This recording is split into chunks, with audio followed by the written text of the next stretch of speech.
Thiruvananthapuram Pothencode KSRTC bus സ്റ്റാൻഡിൽ വിദ്യാർത്ഥികൾ തമ്മിലുണ്ടായ സംഘർഷത്തിൽ ഒരാൾക്ക് കുത്തേറ്റു. പോലീസ് എത്തുന്നതിന് മുൻപ് വിദ്യാർത്ഥിയെ ആശുപത്രിയിലേക്ക് മാറ്റി. എന്നാൽ കുത്തേറ്റ വിദ്യാർത്ഥിയുടെ വിവരം പോലീസ് ഇതുവരെയും പുറത്തുവിട്ടിട്ടില്ല. ഇന്നലെ നടന്ന സംഘർഷത്തിന്റെ തുടർക്കഥയാണ് ഇന്നത്തെ സംഘർഷമെന്നാണ് വിവരങ്ങൾ ദിസ്ന സുരേഷ് നൽകും. ദിസ്ന, എന്താണ് ഈ സംഘർഷത്തിന്റെ കാരണം?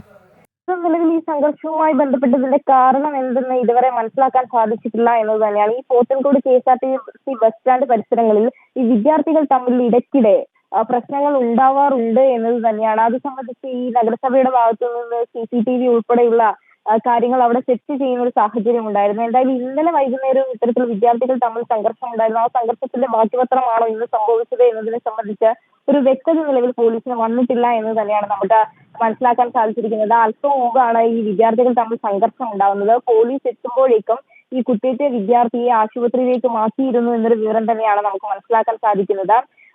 അതായത് ഈ സംഘർഷത്തിൽ ഉണ്ടായിരുന്ന വിദ്യാർത്ഥികളെ രക്ഷകർത്താക്കൾക്കൊപ്പം വിട്ടയച്ചു എന്നൊരു വിവരം തന്നെയാണ് നിലവിൽ നമുക്ക് മനസ്സിലാക്കാൻ സാധിക്കുന്നത്.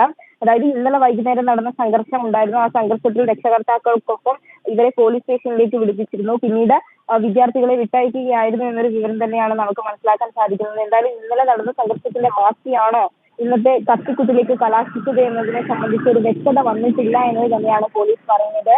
ഈ സംഭവവുമായി ബന്ധപ്പെട്ട് പോത്തൻകോട് പോലീസ് ില്ല എന്നത് തന്നെയാണ് പോലീസ് പറയുന്നത്.